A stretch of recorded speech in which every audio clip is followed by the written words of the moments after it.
औज़ बिल्लाहि मिनश शैतानिर रजीम बिस्मिल्लाहिर्रहमानिर्रहीम। नाज़रीन, अब्दुल फताह उर्दू अपने नए वीला के साथ हाजिर खिदमत है। इस वक्त जो ज़्यादातर जो मौजू ज़ेर बहस है पूरे मुल्क में, वो ये है कि क्या कहीं खैबर पख्तूनख्वा में गवर्नर राज तो नहीं लग रहा है। और नामों का भी ऐलान किया गया है कि परवेज़ खटक है, आफ्ताब अहमद शेरपाव हैं और दीगर जो हैं उनका नाम जो है वो गूंज रहा है कि उनको गवर्नर जो है KP का बनाया जाएगा। अब सवाल यहाँ पर ये पैदा होता है कि अगर वहाँ पर के खैबर पख्तूनख्वा में गवर्नर राज लगता है तो क्या पाकिस्तान पीपल्स पार्टी के चेयरमैन बिलावल भुट्टो जरदारी और फैसल करीम कुंडी को एतमाद में लिया गया है या नहीं, या उसको लिया जाएगा। ताहम जो हमें ज़राए ने बताया कि अब तक जो है बिलावल भुट्टो जरदारी और फैसल करीम कुंडी को एतमाद में नहीं लिया गया है। और क्या ये जो आसिफ अली जरदारी है, क्या उसको भी एतमाद में नहीं दिया गया है कि वहाँ पर गवर्नर राज लगेगा।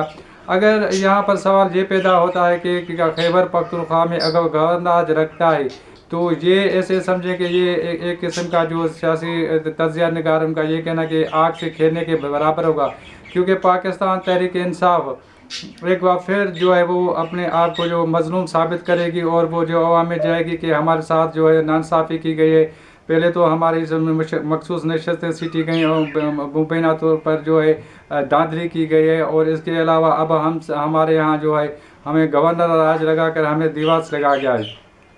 अगर गवर्नर राज लगता भी है खैबर पख्तूनख्वा में तो उसके बाद जो तकरीबन 60 दिन के बाद वो कारामद होगा।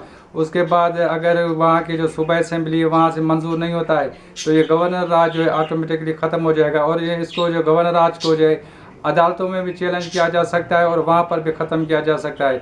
तो इस वक्त ये जो बाज़ गश्त गूंज रही तो इसका सबब क्या है, तो हमें ज़रा ने बताया है कि पाकिस्तान तहरीक इंसाफ की जानिब से जो ये ऐलान किया गया है कि 2 दिसंबर को जो है वो एहतजाज कर रहे हैं को उनका जो है ध्यान उससे हटाने के लिए ये गवर्नर राज की बातें की जा रही हैं। और पाकिस्तान पीपल्स पार्टी ने 2009 में भी गवर्नर राज लगाया था पंजाब में और शहबाज शरीफ की हुकूमत को जो है उसको ख़ात्मा किया था। और उसके बाद जो है गवर्नर राज जो लगा था उसका भी जो ज़्यादा देर तक नहीं चला था और उसको फैसला पर वापस लेना पड़ा था।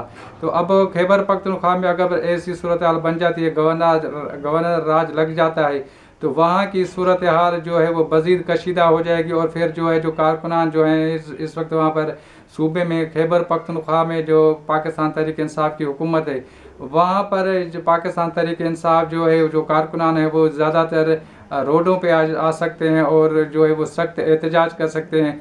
और उनको जो गवर्नर होगा उनको जो हटाने के लिए या गवर्नर राज के ख़ात्मे के लिए संगीन जो है वो एहतजाज या संगीन जो है जलसे जुलूस भी हो सकते हैं और संगीन किस्म के जो है वो उसके जो मनफी जो असरात मरतब हो सकते हैं।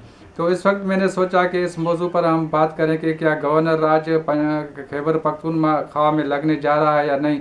अगर लगता है तो उसके नताइज क्या होंगे और जो इसके नताइज जो है अच्छे साबित नहीं होंगे।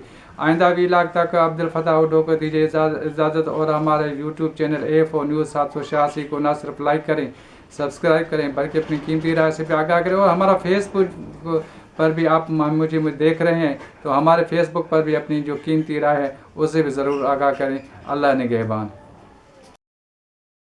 मज़ीद न्यूज़ एंड अपडेट्स के लिए इस चैनल को सब्सक्राइब करें।